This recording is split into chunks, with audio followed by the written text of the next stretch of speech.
तो फ्रेंड्स आज के इस वीडियो में हम बात करने वाले हैं chapter number 4 module A PPB के थर्ड पार्ट के बारे में। एंड ये टॉपिक है different type of deposit accounts के बारे में। तो again we have already talked about the individual accounts, joint accounts, minor का account, partnership firm account, companies account, LLPs and much more. And further इस video में rest of the component को हम cover करने वाले हैं। So stay tune till the end of the video. And अगर पिछली वीडियोस को गो थ्रू करना चाहते हो तो वीडियो की डिस्क्रिप्शन में आपको लिंक्स मिल जाएंगे, उनको जाकर के एक बार गो थ्रू जरूर कर लेना। सो चलिए जल्दी से सेशन को स्टार्ट कर देते हैं। और अगर अभी तक चैनल को सब्सक्राइब नहीं किया, जल्दी से चैनल को सब्सक्राइब भी कर लो। सो यहाँ पर सबसे पहले हम बात करने वाले हैं related to the different accounts of the clubs, associations and the unregistered bodies.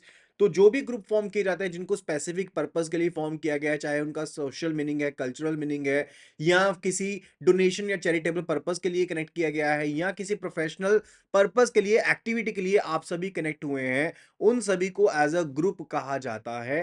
And further ये फॉर्मली रजिस्टर्ड ट्रस्ट भी हो सकते हैं, सोसाइटीज भी हो सकती है, या फिर नॉन प्रॉफिट कंपनीज भी हो सकती हैं। लेकिन पर्टिकुलरली इनका चलाने के लिए इनको एक डीड बनाई जाती है, यानी कि एक डॉक्यूमेंट बनाया जाता है जिसके हिसाब से इन ग्रुप्स को चलाया जाता है। तो सबसे पहले इन्हीं रूल्स के बारे में बात कर लेते हैं कि इन अकाउंट्स को ओपन कैसे किया जाता है और उनके ओपनिंग के, ऑपरेटिंग के, अकाउंट्स के रूल्स क्या होते हैं। First of all it's related to documentation review, यानी कि जो भी कानून इसके थ्रू चलाए जाएंगे, यानी कि जो भी चीजों के थ्रू आप इस पर्टिकुलर ग्रुप को चलाओगे, उनको समझना जरूरी है कि आपने किस पर्सन को अथॉरिटी दी है, पावर दी है, कमेटी मेंबर्स कौन कौन से हैं, वो सब चीजें, वो डॉक्यूमेंटेशन रिव्यू रहता है। And after that it's related to operations, यानी कि ट्रांजैक्शंस जो है वो सिर्फ उसी हिसाब से होंगी जो ऑर्गेनाइजेशन को सेटअप करने का ऑब्जेक्टिव था। अब वो ऑब्जेक्टिव का सेट जो है ऑलरेडी आपको रिटर्न में दिया जाएगा, उसी के हिसाब से पर्टिकुलर ट्रांजैक्शन के ऑब्जेक्टिव के लिए ही उन ट्रांजैक्शंस को चलाया जाएगा। अदरवाइज कोई ट्रांजैक्शन जो है वो अलाउ नहीं की जाएगी। So payment to the individual committee members और others in their personal capacity should be scrutinized, उसको आपको स्क्रूटिनाइज करना पड़ेगा। For an example let's a case कि आपने ए बी सी तीन पर्संस को अथॉरिटी दी है एक पर्टिकुलर ग्रुप में, एक कमेटी में। तो यहाँ पर ये सिर्फ तीन पर्सन ही चला सकते हैं जहां पर जॉइंटली ऑपरेशंस रहता है, या फिर एनी ऑफ टू का कॉम्बिनेशन रहता है जिसके थ्रू अकाउंट को चलाया जाएगा। फिर डॉक्यूमेंटेशन रिक्वायरमेंट की बात करते हैं तो करंट अकाउंट ओपनिंग फॉर्म जो होगा वो जितने भी मैनेजिंग कमेटी मेंबर्स होंगे उनके द्वारा सिग्नेचर्स किए जाएंगे। इसके अलावा आप स्पेसिमेन सिग्नेचर्स कार्ड लेंगे जो भी ऑथराइज सिग्नेटरीज हैं उनके। एंड फर्दर जो भी आपके कमेटी के ग्रुप के बायलॉज हैं, रूल्स हैं, उनकी कॉपी, सर्टिफाइड कॉपी आप लेंगे। और साथ के साथ मैनेजमेंट कमेटी का भी एक रेजोल्यूशन लेंगे कि कौन से पर्सन को ऑथराइज किया गया है अकाउंट को ओपन करने के लिए और अकाउंट को चलाने के लिए। एंड अगर मेमोरेंडम ऑफ अंडरस्टैंडिंग वहां पर अवेलेबल है, जहां पर कॉमन मेंबर्स ने मिलकर के एक मेमोरेंडम साइन किया है, तो अगर वो अवेलेबल डॉक्यूमेंट तो आप लेंगे, अदरवाइज इट्स नॉट रिक्वायर्ड। इसके अलावा जितने भी मैनेजिंग मेंबर्स हैं या फिर कमेटी मेंबर्स हैं, आप उनके केवाईसी डॉक्यूमेंट्स भी ऑब्टेन करेंगे। फिर बात आती है related to the accounts of the trusts. तो यहां पर हम बात करने वाले हैं एक ट्रस्ट के बारे में। तो ट्रस्ट एक ऑब्लिगेशन होता है जिसमें पर्टिकुलरली कोई प्रॉपर्टी लिंक्ड होती है। लेट्स सपोज एक ट्रस्ट यहां पर है और इस ट्रस्ट के पास प्रॉपर्टी है जो यहां पर बिलोंग करती है इन पर्टिकुलर यूजर्स को। Let's say A B C D या ई, ये अलग अलग यूजर्स हैं जिनको ये एसेट या प्रॉपर्टी जो है बिलोंग करती है, और इन्होंने किसी पर्पस के लिए इस प्रॉपर्टी को रखा है एक ट्रस्ट के पास। तो ट्रस्ट इस प्रॉपर्टी को संभालेगा on the behalf of the users, ठीक है। तो that is a main thing over there, ठीक है। एंड फर्दर जो ट्रस्ट ऑपरेट होता है वो ट्रस्ट डीड के बेस पर ऑपरेट होता है। एंड इसमें कुछ एक रोल्स होते हैं जैसे कि ऑथर, ट्रस्टी, बेनिफिशियरी, ये रोल्स हैं। ऑथर वो होता है जो ट्रस्ट को क्रिएट करता है, ट्रस्टी वो होता है जो ट्रस्ट को मैनेज करता है, बेनिफिशियरी वो होता है जिसको बेनिफिट मिलना होता है, यानी कि A B C D E person के बारे में हम बेनिफिशियरी कह सकते हैं। और ट्रस्टी जो यहां पर ट्रस्ट को मैनेज करेगा वो पर्सन होगा, और जो ये क्रिएट करेगा ट्रस्ट को, उसको हम ऑथर कह देते हैं। रूल्स क्या रहते हैं आपका अकाउंट ओपनिंग के, ऑपरेशंस के, उनको देख लेते हैं। First of all it's related to the trust deed. Trust deed सबसे ज्यादा इंपॉर्टेंट डॉक्यूमेंट है क्योंकि इसी में ट्रस्टी की पावर्स, ट्रस्टी के जो यहाँ पर अथॉरिटीज हैं, एंड साथ के साथ विड्रॉल लिमिट्स हैं, एंड जो भी प्रोविजंस होंगी रिलेटेड टू कि क्या ट्रस्टी अपनी पावर्स को आगे डेजिग्नेट कर सकता है, नहीं कर सकता, वो सब चीजें ए टू जेड कि ऑपरेशंस कैसे होंगे, सब चीजें आपको ट्रस्ट डीड में मिल जाती हैं। ज्यादातर ट्रस्ट अकाउंट्स में ज्वाइंट ऑपरेशंस होते हैं ताकि पर्टिकुलर कोई सी स्कैम का हिस्सा ना वो बन जाए। अदरवाइज अगर सिंगल ऑपरेशन है तो वो एक्सप्लिसिटली डिफाइन किया जाएगा ट्रस्ट डीड में। एंड अगर ट्रस्टीज के कोई चेंजेस होंगे तो रिलेटेड अथॉरिटी शिफ्ट होती है, तो रिमेनिंग ट्रस्टी जो है वो पर्टिकुलरली कर पाएँगे, अपने अकाउंट ऑपरेशंस को तभी चला पाएँगे अगर ट्रस्ट में कोई चेंजेस हुए हैं तो।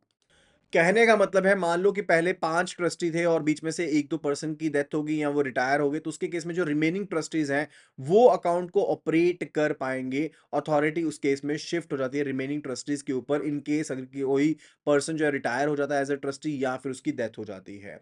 फिर बात आती है related to delegation of powers. तो एज़ आई टोल्ड यू कि ट्रस्टीज़ जो होते हैं, वो किसी और पर्सन को अपनी पावर्स को डेलीगेट नहीं कर सकते, आगे नहीं सौंप सकते अनटिल और unless that is specified in the trust deed. Payments की बात करें तो ट्रस्ट डीड के जो प्रोविजंस होंगे उनके साथ आपको कंप्लाई करना पड़ेगा। डॉक्यूमेंट्स की बात करें तो करंट अकाउंट को आप साइन करेंगे, स्पेसिमेन सिग्नेचर चाहिए होंगे ऑथराइज्ड सिग्नेटरीज के। ट्रस्ट डीड बहुत ही ज्यादा इंपॉर्टेंट डॉक्यूमेंट है। रजिस्ट्रेशन सर्टिफिकेट भी यहां पर रिक्वायर्ड रहेगा if the trust is registered. और resolution related from the trustee committee membership कि कौन कौन से पर्सन को अलाउ किया गया अकाउंट ऑपरेशंस करने के लिए। और साथ ही साथ जो पैन नंबर होगा ट्रस्ट का या फॉर्म 60 होगा वो, और ट्रस्टीज के जो भी केवाईसी डॉक्यूमेंट्स हैं वो भी यहाँ पर ऑब्टेन आपको करने पड़ेंगे। फिर बात आती है related to accounts of the executors and the administrators. अगर एग्जीक्यूटर की बात करते हैं, अगर डिजीज्ड पर्सन के द्वारा एक पर्सन को अपॉइंट किया जाता है कि वो उसके एस्टेट को यानी कि प्रॉपर्टी का बंटवारा करेगा, तो उसको एग्जीक्यूटर कहते हैं। ठीक है, एग्जीक्यूटर के केस में आपको कोर्ट से प्रोबेट लेना पड़ता है। और एडमिनिस्ट्रेटर की बात करें, जहां पर एग्जीक्यूटर को अपॉइंट नहीं किया गया, वहां पर क्या करेगा, कोर्ट अपॉइंट करता है एक पर्सन को कि ये पर्सन बंटवारा करेगा सारी प्रॉपर्टी का, तो उसको एडमिनिस्ट्रेटर कहा जाता है। Right, that's the executor account and the administrator account. अगर रूल्स की बात करें तो आपको letter of administration, letter of particular succession जो कोर्ट के द्वारा दी जाती है, या probate in case of the executor, right, आपको स्ट्रिक्टली उसके साथ कंप्लाई करना पड़ता है। और अकाउंट नेम की बात करें तो उसके पीछे एग्जीक्यूटर या एडमिनिस्ट्रेटर लिखा जाएगा। राइट, अगर मान लो कि कोई अकाउंट ओपन किया गया तो उसके केस में एस्टेट ऑफ अमित शाह, ठीक है, तो कोई नाम लिख दिया आपने, कोई भी नाम लिख दिया, तो एंड फर्दर वो नाम लिखने के बाद पीछे आप क्या लिखोगे, एग्जीक्यूटर लिखोगे एंड या फिर एडमिनिस्ट्रेटर लिखोगे, डिपेंडिंग अपॉन कि कोर्ट ने एडमिनिस्ट्रेटर अपॉइंट किया है या फिर एग्जीक्यूटर जो है वो डिजीज पर्सन के द्वारा अपॉइंट किया गया है। फंड यूटिलाइजेशन की बात करें तो जिस तरीके से डिसीज्ड ने लिखा है उसी हिसाब से फंड यूटिलाइजेशन की जा सकती है। अगर डेबिट की बात करें तो जो भी एक्सपेंसेस रहेंगे एग्जीक्यूटर के या एडमिनिस्ट्रेटर के, उनसे रिलेटेड सिर्फ डेबिट किया जा सकता है अकाउंट को, अदरवाइज अकाउंट को डेबिट नहीं किया जा पाएगा। अगर डॉक्यूमेंट्स रिक्वायर्ड की बात करें तो करंट अकाउंट फॉर्म साइन किया जाएगा, स्पेसिमेन सिग्नेचर्स रहेंगे एग्जीक्यूटर के एंड एडमिनिस्ट्रेटर के, प्रोबेट रहेगा, विल रहेगा या फिर लेटर ऑफ एडमिनिस्ट्रेशन को साथ में जमा करवाना पड़ेगा। और एग्जीक्यूटर के एडमिनिस्ट्रेटर के जो भी केवाईसी डॉक्यूमेंट्स है वो भी वहां पर जमा करवाने पड़ेंगे। अब यहाँ पर एंटिटी टाइप्स की बात कर लेते हैं। एक आपको नटशेल में बता देता हूँ की रूल्स के बारे में। क्लब्स के केस में हमने पढ़ा कि ट्रांजैक्शंस जो होंगी, जो ऑर्गेनाइजेशन के ऑब्जेक्टिव्स है, सिर्फ उसी के बेस पर की जा सकेंगी। अगर ट्रस्ट के केस में देखें तो एज पर ट्रस्ट डीड आप ट्रांजैक्शंस को कर पाएंगे और जॉइंट ऑपरेशन ज्यादातर रहते हैं। एग्जीक्यूटर के केस में देखें तो सिर्फ और सिर्फ डेबिट आप तभी कर पाओगे इन केस अगर आप अपने एक्सपेंसेस को कवर अप करना चाहते हो, राइट, अदरवाइज आप डेबिट नहीं कर पाओगे। अगर डॉक्यूमेंट्स रिक्वायरमेंट की बात करें तो यहाँ पर बायलॉज रूल्स की, in the case of clubs association bylaws जो है वो एमओयू अगर प्रेजेंट है तो रेजोल्यूशन तो चाहिए चाहिए कि आपने कमेटी के कौन से मेंबर्स को पिक करना है, किन पर्सन्स को अथॉरिटी दी है एंड ऑथोराइज्ड सिग्नेटरीज कौन कौन से हैं, स्पेसिमेन सिग्नेचर्स उनके चाहिए रहेंगे, केवाईसी डॉक्यूमेंट्स लगेंगे। ठीक है, तो ये सब चीजें हैं। ट्रस्ट के केस में अगर चाहें तो ट्रस्ट डीड बहुत ज्यादा जरूरी डॉक्यूमेंट है, रजिस्ट्रेशन सर्टिफिकेट और साथ में रेजोल्यूशन भी चाहिए, स्पेसिमेन सिग्नेचर्स भी चाहिए एंड पैन नंबर भी चाहिए या फॉर्म 60 या केवाईसी डॉक्यूमेंट्स आपको चाहिए चाहिए ट्रस्टीज के, राइट। अगर हम बात करते हैं एग्जीक्यूटर के केस में तो प्रोबेट चाहिए या विल चाहिए, लेटर ऑफ एडमिनिस्ट्रेशन चाहिए कोर्ट से, स्पेसिमेन सिग्नेचर चाहिए रहेंगे और साथ में केवाईसी डॉक्यूमेंट चाहिए रहेंगे एग्जीक्यूटर्स के या फिर एडमिनिस्ट्रेटर्स के। फिर उसके बाद बात करने वाले हैं related to the accounts of the cooperative societies, यानी कि अगर कोऑपरेटिव सोसाइटीज के अकाउंट ओपन किए जाते हैं तो अगर इंडिविजुअल्स के पर्टिकुलर पर्पस के लिए एक कमेटी बनाई जाती है, एक ग्रुप बनाया जाता है या कोई स्पेसिफिक रूल्स रेगुलेशंस रहते हैं उनके, तो उसको हम कोऑपरेटिव सोसाइटी कहते हैं। कोऑपरेटिव का मतलब होता है mutual benefit of each other. Let's suppose जैसे ही यहाँ पर पर्सन इकट्ठे हुए हैं ए बी सी डी ई, ठीक है, और ये पैसा यहाँ पर इकट्ठा कर लेते हैं एंड इंटर लेंडिंग करेंगे यहाँ पर ठीक है? तो पर्टिकुलरली उसको भी हम क्या कह सकते हैं, कोऑपरेटिव सोसाइटी कह सकते हैं। फार्मर्स मान लो इकट्ठे हो जाते हैं ताकि मंडियों में जाकर के अनाज बेच पाएँ, ठीक है? तो वो पर्टिकुलर एक कोऑपरेटिव सोसाइटी बन गई है। उसके कुछ ना कुछ रूल्स होंगे, कुछ ना कुछ उसके कानून होंगे, जिसके हिसाब से उनको ऑपरेट किया जाएगा। एंड ये सोसाइटीज़ के ऊपर रिस्ट्रिक्शंस लग सकती हैं, स्टेट रेगुलेशन के हिसाब से लग सकती हैं, एंड फर्दर इनको कोऑपरेटिव सोसाइटीज़ के साथ कंप्लाई भी करना पड़ता है। तो first of all let's have a look at the rules over here. तो कंप्लायंस विद द बायलॉज, यानी कि जो भी सोसाइटी है, जो भी उन्होंने कानून बनाए हैं, बायलॉज बनाए हैं, उसी के हिसाब से उनको चलाया जा सकता है। तो आपको इस चीज़ को एंश्योर करना पड़ेगा कि जो अकाउंट आप ओपन करने वाले हो, जो रिस्ट्रिक्शंस वहाँ पर बायलॉज उन्होंने डॉक्यूमेंट्स आपको सबमिट किया, उसी के हिसाब से आप ट्रांज़ैक्शंस को अलाउ करोगे, otherwise not.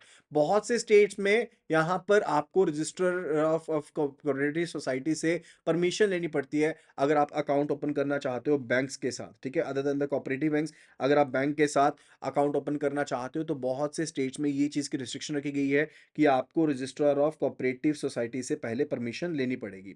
Further it's related to the investment of funds. अब जो भी फंड्स होते हैं related to these cooperative societies, ठीक है, those can be invested within any bank over there, और पर्सन जो कि बैंकिंग एक्टिविटीज को चला रहा है, प्रोवाइडेड कि वो अप्रूव्ड है रजिस्ट्रार के द्वारा, तो वहां पर आप इन्वेस्टमेंट कर सकते हो। अगर रेजोल्यूशन रिक्वायरमेंट की बात करें तो अकाउंट ओपनिंग करते टाइम आपको रेजोल्यूशन पास करना पड़ेगा कि मैनेजिंग कमेटी एक रेजोल्यूशन पास करेगी कि ऑथराइज सिग्नेटरीज कौन कौन से पर्सन हैं, अकाउंट ओपन करने के लिए आपने किन पर्सन को अलाउ किया, एंड 3 ऑपरेशन मिनिमम रहेंगे।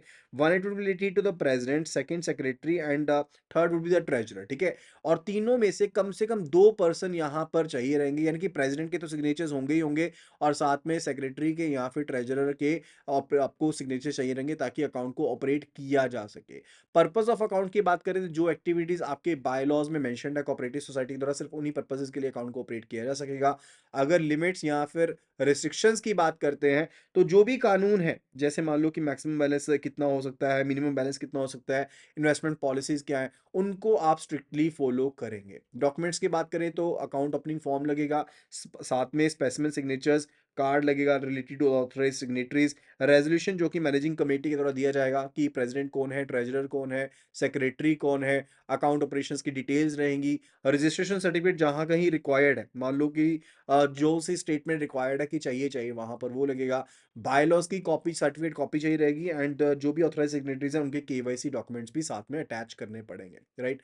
सो आपको in the case of cooperative society account restrictions की बात करें, तो हो सकता है कई स्टेट में आपको परमिशन लेनी पड़े रजिस्ट्रार से, तो वो चीज़ रहेगी। एंड रेजोल्यूशन रिक्वायरमेंट की बात करें, वो मैंडेटरी है, रेजोल्यूशन मैंडेटरी है, एंड फर्दर वो साइन किया जाएगा president, secretary and treasurer, at least 2 persons के द्वारा ऑपरेशंस किए जा सकते हैं। And for the purpose of account की बात करें तो स्ट्रिक्टली जो बाय लॉज है उनके साथ आपको रिस्ट्रिक्ट करना पड़ेगा, इन्वेस्टमेंट एक्टिविटीज के लिए या फिर और फंड्स एक्टिविटीज के लिए। डॉक्यूमेंट्स की बात करें तो बायलॉज की कॉपी चाहिए, रेजोल्यूशन रजिस्ट्रेशन सर्टिफिकेट चाहिए, स्पेसिफिक सिग्नेचर चाहिए, एंड केवाईसी डॉक्यूमेंट्स चाहिए रहेंगे। फिर बात आती है related to the accounts of the government and the public bodies. तो अगर हम गवर्नमेंट एंड पब्लिक बॉडीज की बात करते हैं, तो बेसिकली जो मैनेज करने के इसके रूल्स होते हैं, those are outlined in central government transactions, ठीक है, या फिर स्टेट गवर्नमेंट ट्रांजैक्शंस हो सकती हैं। अब देखो बेसिकली क्या है कि रूल्स होते हैं related to rules and account codes होते हैं, उसके हिसाब से अगर तो सेंट्रल गवर्नमेंट की ट्रांजैक्शंस हैं, तो रूल्स होंगे किसमें दिए गए हैं, central government compilation of treasury rules and accounting codes में इसके बारे में बताया गया है। और अगर हम बात करते हैं related to state government transactions, तो these are governed by the state financial handbook of the respective state, ठीक है, तो उसमें बताया जाता है। तो बैंक्स जो होते हैं वो गवर्नमेंट बिजनेस के लिए फैसिलिटेट करते हैं, सर्विसेज प्रोवाइड करते हैं, जैसे कि फंड्स को रिसीव करना, पे करना, कलेक्शन करना, रिमिट करना फंड्स को on the behalf of the government departments. ये फैसिलिटीज बैंक्स के द्वारा दी जाती है। अब उनको फैसिलिटीज को पूरा करने के लिए अकाउंट ओपन किए जाएंगे। तो सेंट्रल गवर्नमेंट के केस में जो रूल्स होंगे वो central government compilation of treasury rules and accounting codes में दिया गया है, और अगर स्टेट गवर्नमेंट की बात करें तो state financial handbook of the respective state में ये चीजें बताई जाती हैं। अभी बात करते हैं कि rules of receipts and payments क्या क्या रहने वाले होते हैं। यहां तक का वीडियो पसंद आया तो जल्दी से वीडियो को लाइक कर दीजिए और वीडियो को शेयर भी कीजिएगा। ये कंपोनेंट जो है काफी ज्यादा इंपॉर्टेंट है, and if you want the PDF of the same, तो आपको लिखना है JAIIB ग्रुप, आपको लिखना है JAIIB ग्रुप और उसको व्हाट्सएप कर देना है टू द नंबर 8360944207 के ऊपर, सो that will be providing you the PDF of this particular video, right? चलिए, अभी रिसिप्ट्स एंड पेमेंट्स को समझते हैं। रिसिप्ट्स के केस में अगर समझें तो चालान बनाया जाता है। जैसे मान लो कि ए पर्सन ने पेमेंट करनी थी गवर्नमेंट को, तो ये चालान फाइल करेगा, ठीक है? और ये चालान की कॉपीज़ हो सकती हैं, ठीक है? तो पेमेंट जो होती हैं गवर्नमेंट को की जाती हैं, जो basically those are made through the challan, ठीक है? तो उसको डुप्लीकेट या ट्रिप्लिकेट किया जाता है, कॉपी बैंक के पास रह जाएगी, एक कस्टमर के पास, और तीसरी जो है वो गवर्नमेंट डिपार्टमेंट में दे जाएगी। और चालान जो होते हैं डिस्टिंक्टली वो नेचर ऑफ पेमेंट के बारे में बताते हैं एंड फर्दर उस हेड ऑफ अकाउंट के बारे में बताते हैं जहां पर वो पैसा क्रेडिट किया जाएगा, ठीक है? पर्सन ए ने पेमेंट करना था, तो पर्सन ए ने मान लो 1800 रुपए देने थे, तो यहाँ पर बताया जाएगा कि नेचर ऑफ पेमेंट क्या है और कौन से अकाउंट में ये क्रेडिट होने वाला है, दैट वुड बी, ठीक है? तो चालान जो है वो वैलिडेट किए जाएंगे, चालान जो है वो वैलिडेट किए जाएंगे बाय द ट्रेजरी और the sub treasury before the payment, यानी कि जब पेमेंट होती है तो उससे पहले वो वैलिडेट किए जाते हैं, उसके बाद पेमेंट जो होती है रिसीव होती है। एंड वैलिडिटी की बात करें, जो चालान पास किए जाते हैं उनकी वैलिडिटी 10 दिन की होती है। अगर वो 10 दिन निकल जाते हैं तो उसके बाद उसको रीवैलिडेट करना पड़ता है। इन केस अगर चालान आपसे लॉस हो जाता है तो डुप्लीकेट चालान जो है वो इशू नहीं किया जाएगा, सिर्फ एक सर्टिफिकेट ऑफ पेमेंट जो है वो प्रोवाइड किया जा सकता है, ठीक है? वो सर्टिफिकेट ऑफ पेमेंट प्रोवाइड किया जा सकता है एंड फर्दर डुप्लीकेट चालान जो है वो इशू नहीं किया जाएगा। पेमेंट की बात करें तो first of all it's related to cheque limits. तो गवर्नमेंट डिपार्टमेंट जो है वो चेक्स को इशू करते हैं, जो भी उनकी ड्राइंग लिमिट्स है उसके बेस पर वो पर्टिकुलरली चेक को इशू करते हैं। मान लो गवर्नमेंट डिपार्टमेंट में पेमेंट करनी है तो जो उनको रिस्पेक्टिव लिमिट दी गई है डिपार्टमेंट को, सिर्फ उतनी अमाउंट का जो चेक है वो डिपार्टमेंट इशू कर सकता है। एंड फर्दर सेल्फ ड्राइंग भी अलाउड है। मान लो सैलरीज को पे करना है, कोई और एक्सपेंसेस है, तो उसके लिए सेल्फ ड्राइंग यानी कि अपने ऊपर भी एक्सपेंसेस को चलाने के लिए भी अलाउ किया गया है चेक्स को in the case of the government departments. अगर स्पेशल चेकबुक की बात करते हैं तो ये गवर्नमेंट डिपार्टमेंट्स के द्वारा इशू की जाती है, जो कि बैंक्स के द्वारा सप्लाई की जाता है। एंड जो भी स्पेशल चेकबुक्स होती है उनकी जो कॉस्ट होती है वो गवर्नमेंट डिपार्टमेंट्स खुद ही बेयर करते हैं। एंड गवर्नमेंट डिपार्टमेंट्स के केस में, इन अकाउंट्स के केस में, जो भी गवर्नमेंट को बेसिकली फैसिलिटेट करने के लिए खोले जाते हैं, उसमें कोई भी ओवरड्राफ्ट फैसिलिटी नहीं दी जाएगी, that should not be given at all. And अगर रिफंड ऑर्डर्स की बात करते हैं तो जैसे मान लो कि सेंट्रल एक्साइज डिपार्टमेंट है, कस्टम डिपार्टमेंट है, इन्होंने रिफंड इशू करना है तो इनके द्वारा रिफंड ऑर्डर्स दिए जा सकते हैं। एंड रिफंड ऑर्डर्स जो होते हैं these are quasi negotiable, these are these can be quasi negotiable. Means की जो रिफंड ऑर्डर्स होते हैं कुछ हद तक नेगोशिएबल इंस्ट्रूमेंट्स की जो क्वालिटीज होते हैं वो पर्टेन करते हैं, लेकिन not and everything related to the negotiable instruments, ठीक है? तो इसी कारण से रिफंड ऑर्डर्स को क्वासी नेगोशिएबल कहा जाता है। एंड फर्दर इनको स्टैम्प डिस्चार्ज करने की जरूरत नहीं पड़ती, यानी कि स्टैंपिंग इनके ऊपर करने की जरूरत नहीं पड़ेगी। फिर बात करते हैं personal deposit accounts by the government departments. कई बार जो होते हैं पर्सनल डिपॉजिट अकाउंट्स ओपन किए जाते हैं गवर्नमेंट डिपार्टमेंट्स के द्वारा। अब पर्पस क्या हो सकता है, ठीक है? अब जैसे मान लो कि फॉरेस्ट डिपार्टमेंट है या फिर कोई लोकल फंड्स है जो किसी स्पेसिफिक पर्पस के लिए अब उनको डिपॉजिट करवाना है, तो उसके लिए ये अकाउंट ओपन किया जा सकता है। एंड जो ऑथराइज्ड ऑफिशियल पर्सन होंगे ट्रेजरी इंटरवेंशन के बिना इस अकाउंट को ओपन कर पाएंगे। एंड ये करंट अकाउंट की फॉर्म में ओपन होते हैं। मान लो कुछ पैसा है जो किसी पर्पस के लिए यूज किया जाना था, उसके लिए क्या किया, वो पैसे को एक अकाउंट में डाल दिया गया। अब जो अकाउंट ऑपरेशनल ट्रेजरीज होंगे वो इस अकाउंट को ऑपरेट कर पाएंगे ट्रेजरी के इंटरवेंशन के बिना, और ये करंट अकाउंट फॉर्मेट में रहेगा। एंड फर्दर जो चेक इशू किए जाएंगे इन अकाउंट से उनकी वैलिडिटी 3 महीने की होती है। एंड फर्दर जो स्पेसिफिक पर्पस था जब वो खत्म हो जाएगा, ऑब्जेक्टिव अचीव हो गया, तो उसके बाद इन अकाउंट्स को क्लोज कर दिया जाएगा, राइट? अभी बात करते हैं कि अकाउंट्स को ओपन करने के लिए रूल्स रेगुलेशंस क्या होते हैं। तो परमिटेड पर्पस जो होगा वो स्ट्रिक्टली आपको उसी के साथ चलना पड़ेगा, यानी कि जो ऑथराइज पर्पस था उसी के लिए सिर्फ और सिर्फ आप इन अकाउंट्स को ओपन कर सकते हो। अगर रिसिप्ट्स की बात करते हो तो जो फंड्स यहाँ पर स्पेसिफिक सोर्सेज से अलाउड है, सिर्फ उन्हीं सोर्सेज से पैसे को इसमें क्रेडिट किया जाएगा। एंड जिस पर्पस के लिए जिस रेसिपेंट को मैक्सिमम पेमेंट आप कर सकते हो ऑथराइजेशन के साथ, सिर्फ उन्हीं रेसिपेंट्स को आप पेमेंट कर सकते हो, नन वन एल्स, ठीक है? किसी और को पेमेंट नहीं कर सकते हो। जैसे मान लो कि एक पर्पस के लिए अकाउंट को ओपन किया गया एंड कहा गया कि यहाँ पर पैसा इस पर्टिकुलर पर्पस के लिए यहाँ यहाँ से आएगा, तो वहीं वहीं से सिर्फ पैसा क्रेडिट हो सकता है। एंड कहा गया कि सिर्फ इन पर्सनस को पेमेंट की जाएगी और मैक्सिमम लेट से इतनी पेमेंट की जा सकती है और ऑथराइजेशन पर्सनस ये रहेंगे, तो सिर्फ उन्हीं पर्सनस को उतने अमाउंट अमाउंट तक की पेमेंट की जा सकती है, even not more than that, right?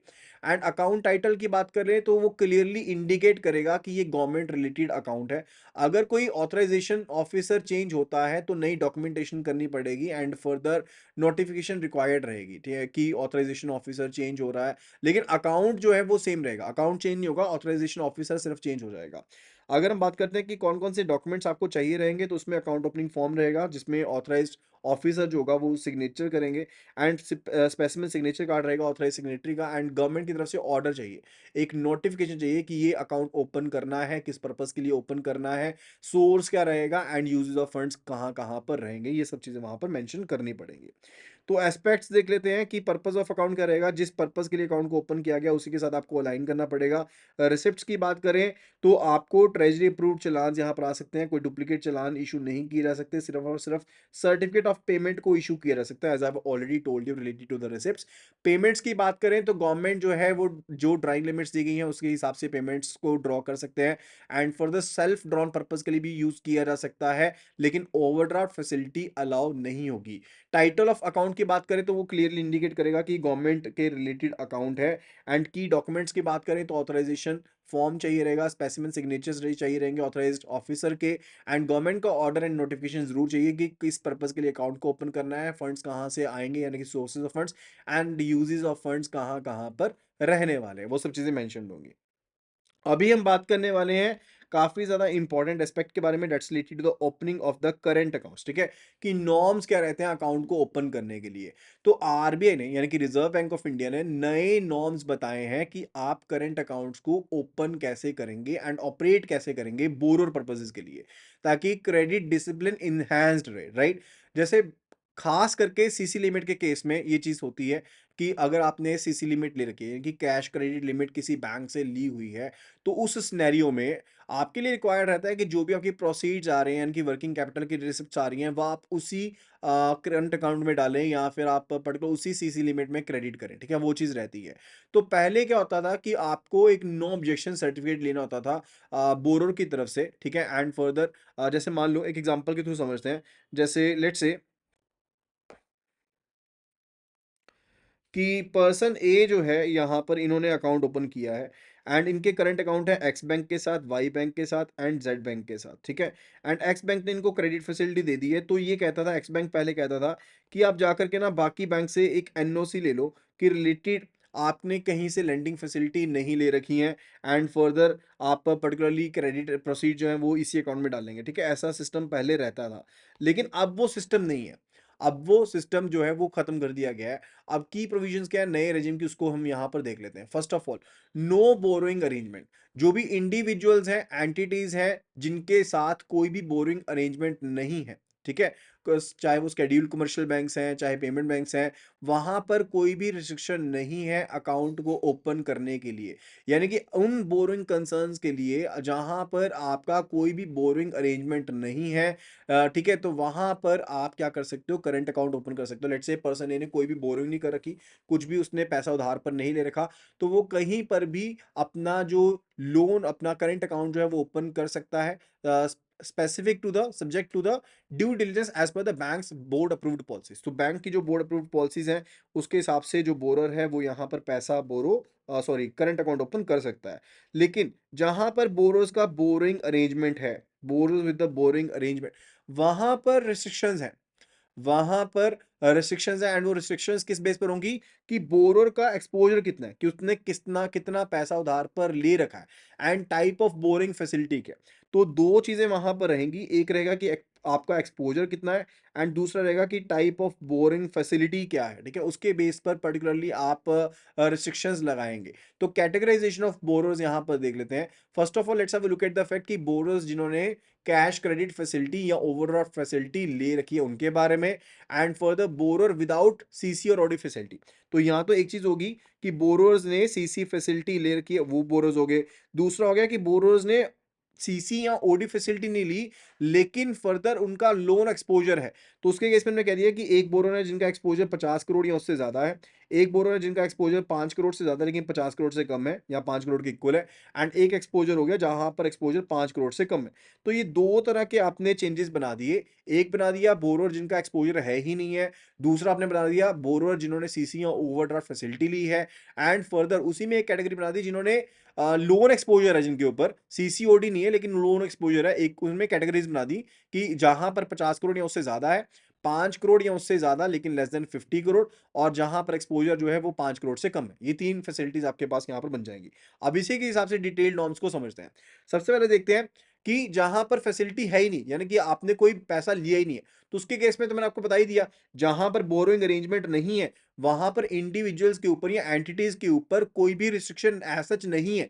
वहाँ पर बैंक बोर्ड अपनी जो पॉलिसी है उसके हिसाब से क्या कर सकते हैं, अलाउ कर सकते हैं कि करंट अकाउंट ओपन कर लो, राइट? वो चीज़ हमारी कवर अप हो गई है। अभी देखते हैं रिलेटेड टू कि बोरोज़ जिनके पास सीसी या फिर ओवरड्राफ्ट फैसिलिटी है।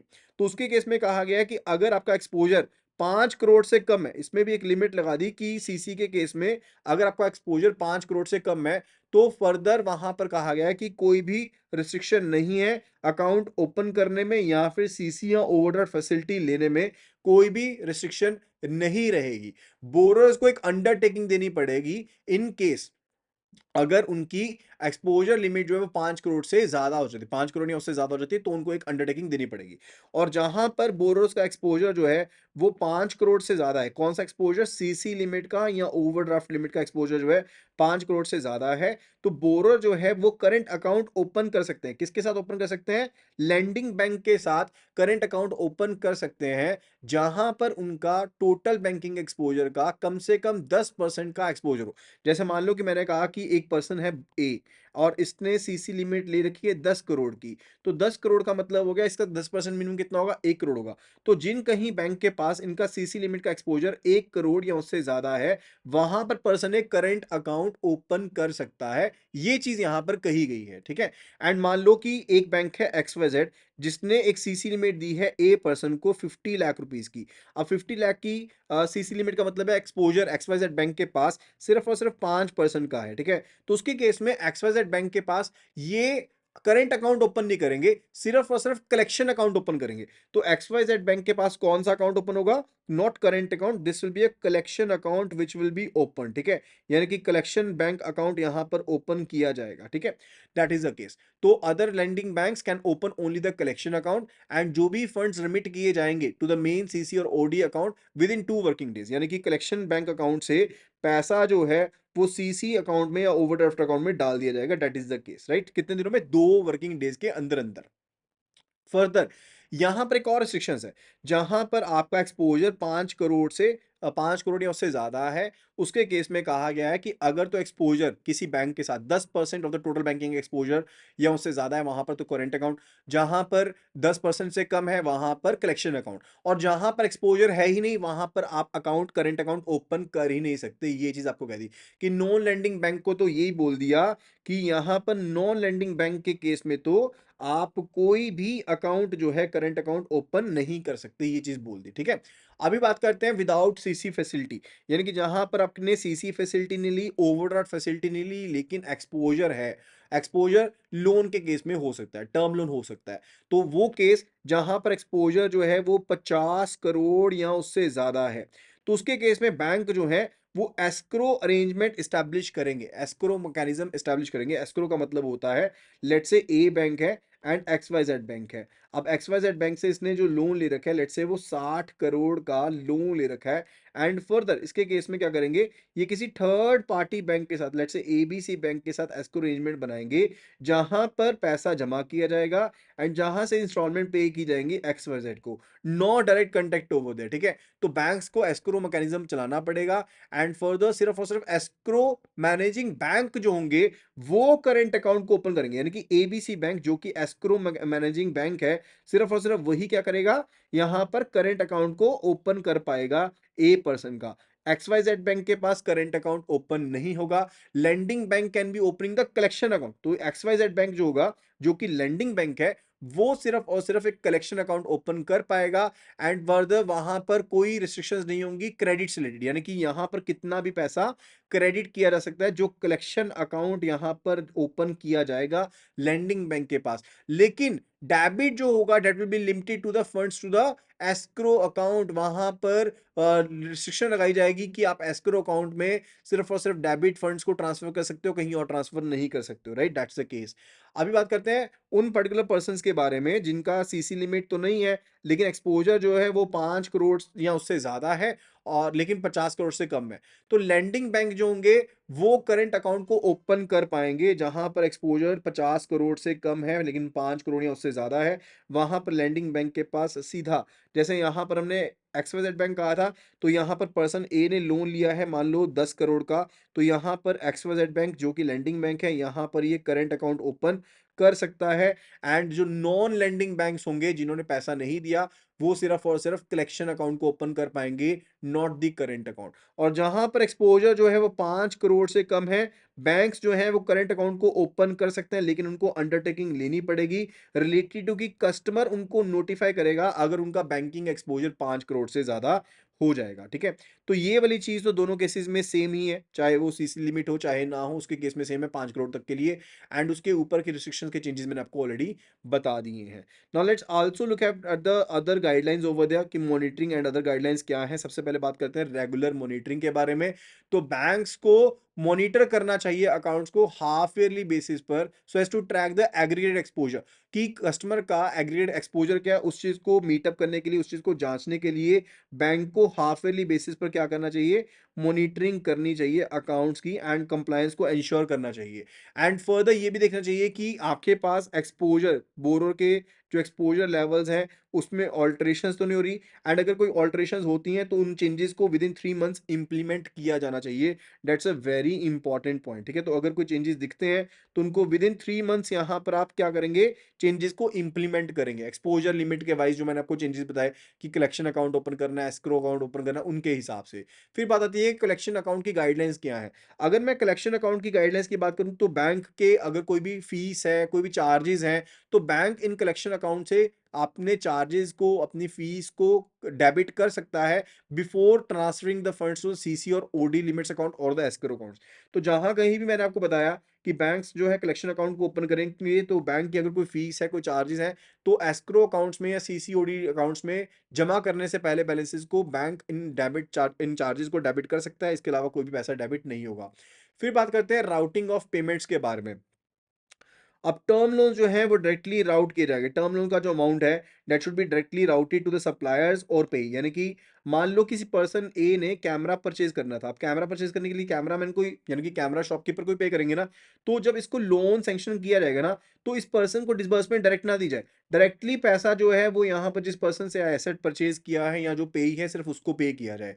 डे टू डे एक्सपेंसेस जो होते हैं रिलेटेड टू, वो सीसी लिमिट्स के थ्रू ही राउट किए जाए। यानी कि मान लो कोई पैसा निकलवा रहे हो तो सीसी अकाउंट लिमिट्स के लिए सीसी अकाउंट से पैसा निकाला जाएगा, वहीं पर पैसा जमा किया जाएगा।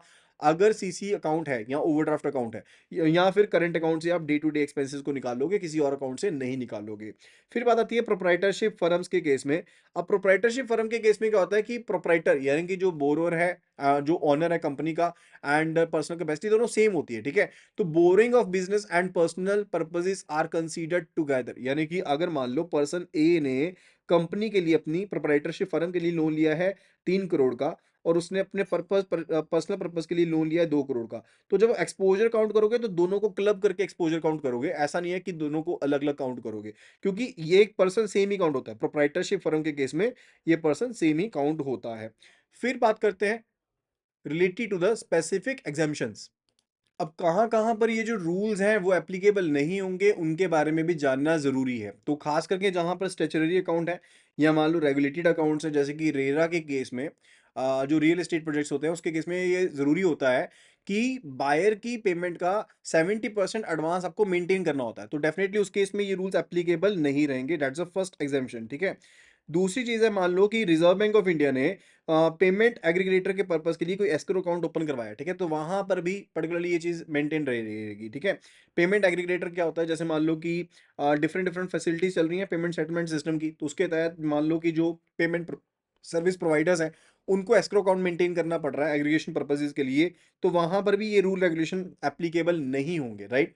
फिर होता है कि टैक्स पेमेंट अकाउंट, मान लो कि किसी स्पेसिफिक ऑथराइज्ड पर्पस के लिए टैक्स पेमेंट अकाउंट को ओपन किया जाता है, तो वहाँ पर भी ये जो दिक्कत है वो अवेलेबल नहीं रहेगी। फिर बताता है project based accounts over there. Project based accounts क्या होते हैं कि बैंक को कई बार ना प्रोजेक्ट बेस्ड अकाउंट ओपन करना पड़ता है। मान लो कोई प्रोजेक्ट है, उसके लिए पैसा जो है वो रिसीव होगा एंड फर्दर पैसा की पेमेंट भी करनी पड़ेगी एंड फर्दर बैंक ने जो सीसी लिमिट है, ओवरड्राफ्ट लिमिट है, वो भी सैंक्शन कर रही है, ठीक है। तो ये प्रोजेक्ट अकाउंट ओपन किया गया स्पेसिफिक उस पर्पज में एंड फर्दर ये सीसीओडी लिमिट अकाउंट है, तो हो सकता है कि एक्सपोजर 5 करोड़ या 50 करोड़ से ज्यादा हो, लेकिन वहां पर भी ये चीज अवेलेबल नहीं रहेगी। तो जहां कहीं स्पेसिफिक प्रोजेक्ट बेस्ड अकाउंट्स हैं, जहां पर टैक्स पेमेंट अकाउंट्स हैं, या आरबीआई के एग्रीगेटर अकाउंट्स ओपन किए गए हैं, या फिर कोई रियल एस्टेट अकाउंट है, तो वहां पर ये एग्जेम्पशंस अवेलेबल रहती हैं एंड फर्दर ये चीजों को मेंटेन नहीं किया जाएगा, राइट। तो एक टेबल आपको ये काफी ज्यादा हेल्प कर देगा दोबारा से सम अप करने के लिए। Let's have a look at it. तो जहां पर ओडी फैसिलिटी है या फिर सीसी फैसिलिटी है और एक्सपोजर अमाउंट जो है 5 करोड़ से कम है, वहां पर कोई भी रिस्ट्रिक्शन नहीं है, सिर्फ और सिर्फ एक अंडरटेकिंग लेनी पड़ेगी बोरो से। इन केस अगर एक्सपोजर 5 करोड़ या उससे ज्यादा हुआ, तो बोरर वहां पर बताएगा, ठीक है। दूसरी चीज है सीसीओ लिमिट है, लेकिन जो आपका एक्सपोजर है वो 5 करोड़ से ज्यादा है, वहां पर आप करंट अकाउंट जो है सिर्फ और सिर्फ उन्हीं बैंक्स के साथ ओपन कर सकते हैं जहां पर एक्सपोजर जो है 10% या उससे ज्यादा है। उससे कम वाले जो बैंक्स हैं उनके साथ आप क्या करोगे, सिर्फ और सिर्फ कलेक्शन अकाउंट ओपन करोगे, राइट। एंड फर्दर जहां पर सीसी फैसिलिटी अवेलेबल नहीं है, मान लो कि एक्सपोजर 50 करोड़ या उससे ज्यादा है, वहां पर एस्क्रो मैकेनिज्म को फॉलो किया जाएगा। एंड जहां पर जो एक्सपोजर है वो 5 करोड़ या उससे ज्यादा है लेकिन 50 करोड़ से कम है, वहां पर लैंडिंग बैंक के साथ कोई रिस्ट्रिक्शन नहीं है एंड बाकी बैंक्स के साथ क्या करेंगे, कलेक्शन अकाउंट को ओपन किया जाएगा। एंड जहां पर एक्सपोजर जो है टर्म लोन के केस में सीसी लिमिट या ओवरड्राफ्ट लिमिट तो है नहीं है, लेकिन अदरवाइज एक्सपोजर है वो 5 करोड़ से कम है, वहां पर बिना किसी रिस्ट्रिक्शन के अलाउड है कि आप करेंट अकाउंट को ओपन कर सकते हो। लेकिन वही चीज है वहां पर भी कि आपको बोरो से अंडरटेकिंग लेनी पड़ेगी कि इन केस अगर एक्सपोजर 5 करोड़ या उससे ज्यादा हुआ तो बोरो बताएगा, दैट इज द केस, ठीक है। तो मेन पर्पस क्या है कि हम साइफनिंग ऑफ फंड्स को रोकना चाहते हैं। Now what is siphoning of funds, कि आपने जो पैसा जिस पर्पस के लिए दिया गया था उसका मिसयूज किया है, ठीक है। एंड साथ ही साथ क्रेडिट डिसिप्लिन को और ज्यादा बेटर बनाने के लिए भी आप पर्टिकुलरली इसका यूज करते हो। नए रेजिम काफी ज्यादा बेनिफिशियल है और फाइनेंशियल ओवरसाइट भी काफी ज्यादा इनहैंस होगा एंड क्लियर कैटेगराइजेशन रहेगी related to the borrowers and rules of borrowers के हिसाब से कैटेगराइजेशन प्रॉपर हो जाएगी, ठीक है। तो ये बेनिफिट्स हैं। अब स्पेसिफिक टाइप्स ऑफ अकाउंट जहां पर रिस्ट्रिक्शन दी थी मैंने आपको ऑलरेडी बताया, जैसे कि रियल एस्टेट प्रोजेक्ट्स के केस में। रियल एस्टेट प्रोजेक्ट्स के केस में जैसे रीरा का एक सिंगल केस मैंने आपको बताया, जहां पर बोरोअर से 70% आप पैसा ऑलरेडी एडवांस में लेते हो, ठीक है, वहां पर एग्जाम्पशन अलाउड है। जहां पर एस्क्रो अकाउंट ओपन किया जाता है पेमेंट एग्रीगेटर पर्पसेस के लिए, वहां पर भी एक एग्जाम्पशन दी गई है, ठीक है। यानी कि जो अकाउंट्स परमिट किए गए हैं by the department of payment and settlement system, DPSS के द्वारा, रिजर्व बैंक ऑफ इंडिया के अंदर जो आता है, वहां पर एग्जाम्पशन दी गई है। या फिर आरबीआई ने कोई अकाउंट परमिट किया जहां पर पर्टिकुलरली कहता है आरबीआई की भाई यहां पर तो नहीं अलाउड होना चाहिए, वहां पर भी रहेगा। एंड फर्दर अगर कोई सेटलमेंट अकाउंट है debit and credit card transactions के लिए, कोई सेटलमेंट अकाउंट है नेटवर्क्स का, इश्यूअर्स का, एक्वायरर्स का, तो डेफिनेटली वहां पर भी रिस्ट्रिक्शन जो है यानी कि जो ये नई रेजिम है वो एप्लीकेबल नहीं रहेगी। इसी तरह से जो अकाउंट्स हैं which are permitted under the FEMA 1999, यानी कि जो अकाउंट्स परमिट किए गए हैं under the FEMA 1999 for the current account transactions और द कैपिटल अकाउंट ट्रांजैक्शंस, वहां पर भी ये रिस्ट्रिक्शंस की एग्जेम्पशंस हैं। फर्दर जो कि अकाउंट का स्पेसिफिक फाइनेंशियल पर्पस के लिए ओपन किए गए हैं, जैसे मान लो कि आईपीओ का अकाउंट है या फिर न्यू फंड ऑफर है या फिर एफपीओ है, शेयर बायबैक है, डिविडेंड पेमेंट्स हैं, इश्यूएंस ऑफ कमर्शियल पेपर्स है, डिबेंचर अलॉटमेंट है, ग्रेच्युटी पेमेंट्स हैं, तो इन सभी अकाउंट्स में भी रिस्ट्रिक्शंस जो है related to the exposure limit वो एप्लीकेबल नहीं रहेंगी। अब ये जो अकाउंट्स होते हैं वो स्पेसिफिकली किसी स्ट्रिक्ट पर्पस के लिए है, लिमिटेड ट्रांजैक्शन पर्पस के लिए है, बाय द रेगुलेटरी गाइडलाइंस ये अकाउंट ओपन होते हैं, तो डेफिनेटली यहाँ पर एग्जाम्पशन दी गई है। टैक्स पेमेंट अकाउंट है जहां पर स्टेचुटरी ड्यूज को पे करना है, कुछ करना है, वहां पर भी डेफिनेटली रिस्ट्रिक्शंस एप्लीकेबल ही रहेंगी। इसी तरह से अगर व्हाइट लेबल एटीएम यानी कि डब्ल्यूएलए वाले जो पर्सन होते हैं उनके करंट अकाउंट है, तो वहां पर भी ये रिस्ट्रिक्शंस एप्लीकेबल नहीं रहेंगी। और साथ के साथ जैसे कैश इन ट्रांजिट कंपनीज या कैश रिप्लेनिशमेंट एजेंसीज होती हैं, सीआरएज होते हैं, उनके केस में भी ये जो रिस्ट्रिक्शंस हैं ये नए रेजिम के हिसाब से वो एप्लीकेबल नहीं रहेंगी। फिर बात आती है एक नए टॉपिक के बारे में, that is actually related to obtaining of the photographs of the account holders. तो बैंक्स को डेफिनेटली अकाउंट होल्डर्स जो होते हैं यानी कि डिपॉजिटर्स होते हैं उनके आपको फोटोग्राफ लेने पड़ेंगे, चाहे वो रेजिडेंट है चाहे नॉन रेजिडेंट है, चाहे पर्दा नशीं वुमेन क्यों ना हो, आपको सभी तरह के अकाउंट्स में फोटोग्राफ कम से कम ऑब्टेन करनी पड़ेगी। अगर एग्जामिशन की बात करें तो जैसे लोकल अथॉरिटीज का आप अकाउंट ओपन कर रहे हो या पब्लिक सेक्टर अंडरटेकिंग के अंडर अकाउंट ओपन कर रहे हो, बैंक स्टाफ मेंबर्स का अकाउंट ओपन कर रहे हो, सिंगल अकाउंट या जॉइंट अकाउंट, वहां पर एग्जामिशन दी जा सकती है। लेकिन जनरल रूल्स के हिसाब से आपको क्या करना पड़ेगा, फोटोग्राफ्स ऑब्टेन करनी पड़ेगी। आप डिजिटल केवाईसी कर सकते हो लाइव फोटोग्राफ के साथ, वो चीज यहाँ पर एक्सेप्टेबल है। एंड फोटोग्राफ जो होती है वो स्पेसिमेन सिग्नेचर का सब्सटीट्यूट नहीं होता है, kindly please take a note of it. और फोटोग्राफ की जो कॉस्ट होगी रिसेंट फोटोग्राफ देने की, वो कॉस्ट कौन बेयर करेगा, कस्टमर बेयर करेगा। मान लो कोई अकाउंट आपने ओपन किया एंड फर्दर वो ब्रांच में विजिट करता है, आपको लगता है ये पर्सन की फोटोग्राफ तो अलग लग रही है, ये पर्सन की अपीयरेंस अलग है, तो इनके that case also you can be asking for the fresh photographs from the customer, right. And जो रिक्वायरमेंट्स होती है related to specific cases, joint account में सभी जॉइंट पर्संस की फोटोग्राफ चाहिए, इंस्टीट्यूशनल अकाउंट में जो भी ऑथराइज्ड ऑफिसर्स अकाउंट को ओपन करने हैं उनकी फोटोग्राफ चाहिए, माइनर अकाउंट्स के केस में आपको माइनर की फोटोग्राफ साथ में चाहिए रहेगी। एंड फर्दर अगर गार्डियन की तरह ऑपरेटेड अकाउंट है तो गार्डियन की फोटो भी साथ में चाहिए। एचएफ के केस में आपको कर्ता की फोटोग्राफ लेनी पड़ेगी। एनआरए अकाउंट के केस में भी डेफिनेटली आपको अकाउंट होल्डर्स एंड जो मैंडेट होल्डर्स होंगे उनकी फोटोग्राफ चाहिए रहेगी, right. That is the case. फिर बात आती है related to the LEI. LEI का टॉपिक भी काफी ज्यादा इंपॉर्टेंट है, it's related to the legal entity identifier. So LEI यानी कि लीगल एंटिटी आइडेंटिफायर जो है वो एक 20 डिजिट का अल्फा न्यूमेरिक कोड होता है जो स्पेसिफिकली आइडेंटिफाई करता है उन एंटिटीज को जो फाइनेंशियल ट्रांजैक्शंस में ग्लोबली क्या है, एंगेज्ड है, ठीक है। तो एंटिटीज जो होती हैं वो एलओयू से यानी कि लोकल ऑपरेटिंग यूनिट से जो नंबर होता है एलईआई का वो ऑब्टेन कर सकती हैं, जो कि एक्रेडिटेड होती हैं बाय GLEIF यानी कि global legal entity identifier foundation से आइडेंटिफाइड होती हैं एलओयूज, उनसे आप ये एलईआई नंबर ले सकते हो। एंड ये इनिशिएटिव जो था वो लॉन्च किया गया था आफ्टर द जीएफसी यानी कि ग्लोबल फाइनेंशियल क्राइसिस के बाद जो 2008 में हुआ था, ताकि जो फाइनेंशियल ट्रांसपेरेंसी है, रिस्क मैनेजमेंट है, डाटा क्वालिटी है, उसको और ज्यादा इंप्रूव किया जा सके। अब अगर मैं एलईआई कोड के बारे में स्पेसिफिकली बात करता हूं तो एलईआई कोड क्या होता है, this is 20 digit alpha numeric code, ठीक है। इसमें जो फर्स्ट 4 कैरेक्टर्स होते हैं ना, those basically are assigned to local operating unit यानी कि एलओयू को असाइंड होते हैं। एंड फिर उसके बाद के जो 5 से 18 कैरेक्टर्स होते हैं वो बेसिकली एक entity specific alpha numeric code होता है, यानी कि this code is entity specific. उसके अगले जो 5 से 18 डिजिट के कोड है एंड जो लास्ट 2 डिजिट्स होते हैं, लास्ट 2 कैरेक्टर्स जो यहाँ पर होते हैं, those are basically for the verification purposes, यानी कि डिजिट्स होते हैं for the error detection purposes होते हैं, ठीक है। एरर डिटेक्शन के लिए कोड होता है। टोटल ये बेसिकली आपके पास 20 अल्फा न्यूमेरिक का ये कोड होता है, राइट। एंड ये कौन इशू करता है, एलओयूज इशू करते हैं, जो कि एक्रेडिटेड होते हैं बाय द GLEIF के द्वारा, यानी कि global legal entity identifier foundation के द्वारा ये एक्रेडिटेड होते हैं, राइट। उसके बाद हम बात करने वाले हैं रिलेटेड टू द फैक्ट की फीचर्स कि इसके क्या क्या मेन फीचर्स होते हैं। Let's have a look at it. First of all, अगर हम एलईआई रजिस्ट्रेशन की इंडिया में बात करते हैं तो एलईआई कोड जो इशू किए जाते हैं those are being issued by the LEIL यानी कि लीगल एंटिटी आइडेंटिफायर इंडिया के द्वारा इशू किए जाते हैं, जो कि एक सब्सिडरी है सीसीआईएल की, यानी कि क्लियरिंग कॉर्पोरेशन ऑफ इंडिया की एक सब्सिडरी है, उसके द्वारा ये एलईआई इशू किए जाते हैं। एंड ये जो सब्सिडरी है सीसीआईएल की वो एक्रेडिटेड है किसके साथ, GLEIF के साथ एक्रेडिटेड है। यानी कि कहने का मतलब है ये जो एलईआईएल है ना, this is LOU, that is a local operating unit, right?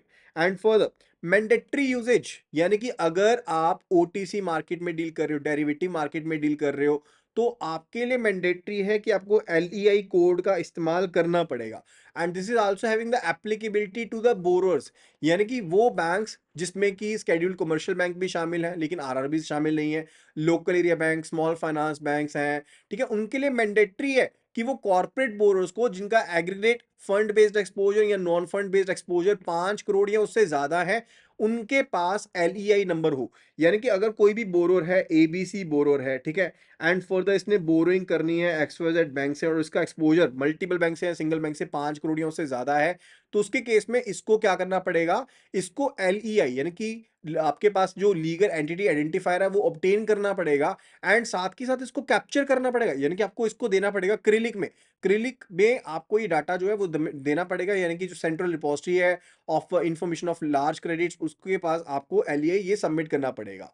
तो बेसिकली बैंक्स मैंडेट करते हैं एलडीआई को उन बोरोज के लिए जहां पर जो एक्सपोजर आपके पास है वो 5 करोड़ या उससे ज्यादा है। जहां पर एक्सपोजर 5 करोड़ या उससे ज्यादा है उस केस में आपको ये चीज को मैंडेटरी करना पड़ेगा, that's actually required. And LDI codes के लिए बेसिकली रिक्वायर्ड है कि सर्टेन पेमेंट ट्रांजेक्शन, यानी कि जहां पर पेमेंट ट्रांजेक्शन की बात करते हैं एंड वो पेमेंट ट्रांजेक्शन एनईएफटी आरटीजीएस के केस में अगर अमाउंट 50 करोड़ से ज्यादा है, अगर पेमेंट ट्रांजेक्शन्स हैं, अगर मान लो आपने ट्रांजेक्शन करनी है 50 करोड़ या उससे ज्यादा की, चाहे आप पेमेंट करने वाले हो या पेमेंट रिसीव करने वाले हो, उसके लिए दोनों पार्टीज के पास क्या होना चाहिए, एलईआई कोड होना चाहिए, लीगल एंटिटी आइडेंटिफायर कोड होना चाहिए। तो यहां पर वही चीज बताई गई है कि अगर तो आपके पास एक्सपोजर जो है आपका 5 करोड़ से लेकर के 10 करोड़ तक का है तो आपको इंप्लीमेंटेशन करनी है 30 अप्रैल 2025 तक। अगर 10 से पर्टिकुलर 25 करोड़ का एक्सपोजर है तो 30 अप्रैल 2024 तक करनी थी। और अगर 25 करोड़ से ज्यादा का एक्सपोजर था तो आपको 30 अप्रैल 2023 तक ये पर्टिकुलर आपको एलईआई का ऑब्टेंशन लेना था एंड साथ के साथ जो आपकी कमी पेशी थी उनको पूरा करना था। अब इंपॉर्टेंट नोट्स देखते हैं एक्सपोजर डेफिनेशन की बात। तो एक्सपोजर डेफिनेशन में मैंने आपको ऑलरेडी बता दिया कि fund based exposure and non fund based exposure दोनों को शामिल किया जाएगा। मॉनिटरिंग की बात करें तो बैंक्स के लिए ये मैंडेटरी है कि जहां पर बोरोर का एक्सपोजर 5 करोड़ या उससे ज्यादा है वहां पर एलईआई लेना पड़ेगा, उसको कैप्चर करना पड़ेगा क्रिलिक में, right, that's actually required. Exemption की बात करें तो अगर स्टेट गवर्नमेंट या सेंट्रल गवर्नमेंट की एंटिटी है एंड फर्दर अगर वो रजिस्टर्ड नहीं है अंडर द कंपनीज एक्ट तो वहां पर एग्जामिशन है, वहां पर इस चीज की रिक्वायरमेंट नहीं है। इंडिविजुअल्स के लिए या सर्टेन एंटिटीज के लिए स्पेसिफिक मार्केट ट्रांजेक्शन्स के लिए उनको भी एक्सक्लूड किया गया, यानी कि इंडिविजुअल एंटिटीज इसमें शामिल नहीं है, कॉर्पोरेट एंटिटीज इसका पार्ट बनती हैं। फर्दर आरबीआई गाइडलाइंस की बात करते हैं पेमेंट सिस्टम्स के ऊपर। तो मैंने आपको ऑलरेडी बताया जहां पर पेमेंट सिस्टम में ट्रांजैक्शन एंड पेमेंट रिसीवर का अमाउंट 50 करोड़ या उससे ज्यादा है तो डेफिनेटली वहां पर एलईआई ऑब्टेंशन करना मैंडेटरी है। इसी तरह से फेमा के केस में भी अगर आपकी ट्रांजैक्शंस जो हैं वो 50 करोड़ या उससे ज्यादा in the current case of the current account transaction, capital account transactions, वहां पर भी मैंडेटरी चीज रहेगी। अब इसका एक ओवरव्यू स्पेसिफिकली मैं आपको प्रोवाइड कर देता हूं। स्पेसिफिकली अगर एक्सपोजर की बात करूं तो मैंने आपको ऑलरेडी बता दिया कि fund based exposure, non fund based exposure आपका बैंक के पास, फाइनेंशियल इंस्टीट्यूशन के पास 5 करोड़ या उससे ज्यादा है तो डेफिनेटली आपको वहां पर एलईआई रिक्वायर्ड रहेगा। And for the banks can ascertain the exposure using the internal information, जो उनके पास इंटरनल इन्फॉर्मेशन है वहां से एक्सपोजर लिमिट देख सकते हैं। क्रिलिक डेटाबेस से जो इन्फॉर्मेशन मिलती है वहां से इन्फॉर्मेशन दे सकते हैं, या अगर बोरोर डिक्लेरेशन देता है तो उसके बेस पर भी आप देख सकते हैं कि बोरोर का ओवरऑल एक्सपोजर कितना है। एंड फर्दर जो एंटिटीज इसमें कवर्ड है उसमें प्राइमरी कोऑपरेटिव बैंक्स भी कवर्ड हैं and non banking financial companies यानी कि एनबीएफसीज भी कवर्ड रहती हैं। कंप्लायंस रिक्वायरमेंट की बात करें तो जो बोरोअर्स एलईआई के कोड की पर्टिकुलर रिक्वायरमेंट्स में आते हैं उनको एलओयू से ये कोड लेना पड़ेगा। एंड फर्दर आप उनको नया एक्सपोजर सैंक्शन नहीं करेंगे या फिर उनकी एग्जिस्टिंग जो फैसिलिटीज है, एग्जिस्टिंग एक्सपोजर है उसको आप अपडेट या फिर रिन्यूअल नहीं करेंगे अगर एलईआई कोड नहीं दिया गया है। अगर एग्जामिशन की बात करें तो मैंने आपको ऑलरेडी बता दिया कि जो स्टेट सेंट्रल गवर्नमेंट के डिपार्टमेंट्स एजेंसीज हैं उनको एक्सक्लूड किया गया है। अगर पब्लिक सेक्टर अंडरटेकिंग्स हैं जो पर्टिकुलर रजिस्टर्ड है अंडर द कंपनीज एक्ट जो कि स्टैब्लिश्ड है एज कॉर्पोरेशंस उनको एग्जेम्प्ट किया गया है कि उनको एलईआई ऑब्टेन नहीं करना पड़ेगा। लेकिन साथ के साथ एक चीज यहां पर आपको बताना चाहता हूं कि वो एंटिटीज जिनकी नेटवर्थ 200 करोड़ यानी कि 2000 मिलियन, ठीक है, ये बेसिकली बुक में आपको दिया गया है 2000 मिलियन का दिया गया है। तो अगर आपका पर्टिकुलर नेटवर्थ जो है पार्टिसिपेंट्स की बात कर रहे हो यानी कि आरबीआई द्वारा रेगुलेटेड मार्केट है अगर, एंड फर्दर उसमें जो पार्टिसिपेंट्स हैं उनकी नेटवर्थ अगर 2000 मिलियन या फिर 200 करोड़ से ज्यादा है, 200 करोड़ या उससे ज्यादा है, उनको एलईआई ऑब्टेन करना पड़ेगा। जैसे कि गवर्नमेंट सिक्योरिटीज मार्केट में या फिर मनी मार्केट में या particularly non derivative forex market में अगर आप डील कर रहे हो और आपका नेटवर्थ 200 करोड़ या उससे ज्यादा है तो डेफिनेटली आपको एलईआई ऑब्टेन करना पड़ेगा। इस तरह से जो नॉन रेजिडेंट एंटिटीज हैं जो particular not for the individual entities but for the corporate entities, तो अगर नॉन रेजिडेंट एंटिटीज हैं जो इन मार्केट्स में एंगेज हैं उनको भी एलईआई ऑब्टेन करना पड़ेगा। And for the if not a legal entity in their country of incorporation, the parent management LEI should be used, ठीक है? तो पेरेंट कंपनी का जो एलईआई है वो आप यूज़ कर सकते हो, क्योंकि ये एलईआई ग्लोबल लेवल के ऊपर है, this is not the domestic case. And payment transaction के केस में मैंने आपको बताया कि अगर जहाँ पर हाई वैल्यू पेमेंट ट्रांज़ैक्शंस है, जहाँ पर amount in case of NEFT, RTGS 50 crore या उससे ज़्यादा है, तो उसके केस में इंडिविजुअल नॉन इंडिविजुअल एंटिटीज़ को एलईआई ऑब्टेन करना पड़ेगा। जैसे मान लो किसी कॉर्पोरेट ने बैलेंस ट्रांसफर किया है 60 करोड़ का, ठीक है?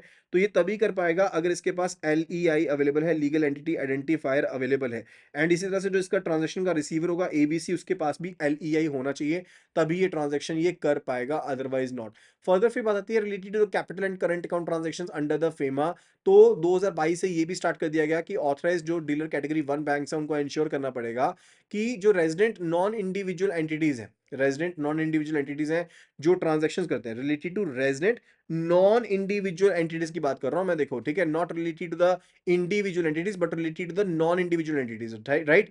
तो उनके केस में अगर ट्रांजैक्शंस का अमाउंट 50 करोड़ या उससे ज्यादा है फेमा के अंदर, तो उनको भी एलईआई को ऑब्टेन करना पड़ेगा, राइट?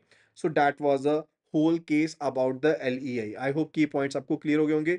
अगर ऑन द होल हम बात करें एलईआई के बारे में, अगर on the whole we talk about the LEI over here, तो एलईआई के केस में मैंने आपको मेजरली चीज बताई कि पहली चीज तो ये नॉन इंडिविजुअल के ऊपर एप्लीकेबल रहता है, यानी कि जो लीगल एंटिटीज हैं, कॉर्पोरेट्स हैं, उनके ऊपर ये एप्लीकेबिलिटी रहता है, ठीक है? मेजर केसेस हमने क्या पढ़े कि अगर तो आपका एक्सपोजर जो है वो 5 करोड़ या उससे ज्यादा है, अगर तो एक्सपोजर 5 करोड़ या उससे ज्यादा है, उसके केस में एलईआई आपको ऑब्टेन करना पड़ेगा। दूसरा केस हमने पढ़ा कि अगर आप आरटीजीएस या फिर एनईएफटी करते हो, यानी कि आप हाई टर्नओवर ट्रांजैक्शंस करते हो, कितने अमाउंट की 50 करोड़ या उससे ज्यादा की, तो उसके केस में ऑब्टेन करना पड़ेगा। एंड अगर आरबीआई रेगुलेटेड मार्केट है, if it is RBI regulated market and further आपकी टर्नओवर 200 करोड़ या उससे ज्यादा है, तो उसके केस में आपको ऑब्टेंशन करनी पड़ेगी। So these were the whole cases we basically read about, right? So that would be related to this particular unit and this particular chapter from the module A PPB। and अगर इस video का complete PDF आपको चाहिए तो अभी के अभी आपको लिखना है JIB ग्रुप और उसको व्हाट्सएप कर देना है to the number 8360944207 and we will be sharing the complete PDF to you. So that will be all related to this video. Thank you so much and मिलते हैं अगली वीडियो में।